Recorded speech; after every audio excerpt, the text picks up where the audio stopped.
ताकतवर इंडस्ट्री, फैक्ट्रियां बंद करके हाउसिंग सोसाइटीज बनाई जा रही थी। तो मैं आज अल्लाह का शुक्र अदा करता हूं कि हमारे 3.5 साल में फैसलाबाद की टेक्सटाइल इंडस्ट्री ने सारे रिकॉर्ड तोड़ दिए।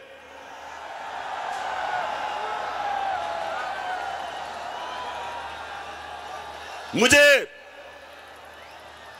यहां टेक्सटाइल इंडस्ट्री के मालिकान ने कहा कि जनाब मजदूर नहीं मिलते, और 2018 में यहां बेरोजगारी थी। तो मैं अल्लाह का शुक्र अदा करता हूं कि मुझे मौका मिला, मैंने इस मुल्क में रोजगार बढ़ाया। और सबसे बड़ा मसला एक मुल्क में बेरोजगारी होती है।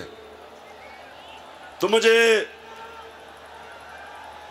फख्र है अपनी टीम पे कि हमने अपनी टेक्सटाइल इंडस्ट्री के लिए हर किस्म की सहूलत दी, और उन्होंने फिर पाकिस्तान को रिकॉर्ड एक्सपोर्ट्स दी। हमारी आज पाकिस्तान की तारीख में सबसे ज्यादा एक्सपोर्ट्स है। और फैसलाबाद याद रखें, मुल्क की दौलत में कभी इजाफा नहीं होता जब तक उसकी एक्सपोर्ट्स नहीं बढ़ती। तो इसलिए फैसलाबाद पाकिस्तान के लिए एक अहम शहर है। फैसलाबाद की तरक्की का मतलब पाकिस्तान की तरक्की, फैसलाबाद की खुशहाली का मतलब पाकिस्तान की खुशहाली। वैसे मैं आज खास तौर पे अपनी बहनों को खिराज तहसीन पेश करता हूं। इतनी तादाद में मैंने कभी आपको नहीं देखा, और इससे मुझे आपको, नौजवानों, आपको भी खिराज तहसीन आपको भी पेश करता हूं। मैं एक नया, वो पाकिस्तान अपनी आंखों के सामने बनता देख रहा हूं, जो वो पाकिस्तान बनने जा रहा है जो इलामा इकबाल की ख्वाब थी और जो कायदे आजम की जद्दोजहद से बना था।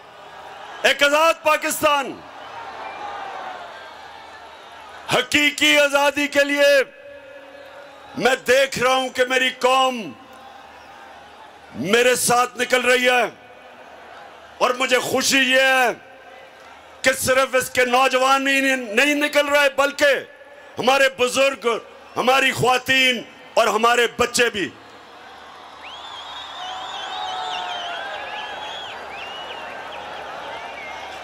तो फैसलाबाद, सवाल आपसे यह है कि क्या इस्लामाबाद की आपकी तैयारी है? क्या आप तैयार हैं जब मैं आपको इस्लामाबाद की कॉल दूंगा? आप तैयार हैं? मुझे ये बताएं, लोग कहते हैं बहुत गर्मी है। मैं ये कहता हूं कि अगर इमरान खान, अगर उसके लिए गर्मी नहीं तो मेरे नौजवानों के लिए बिल्कुल गर्मी नहीं है।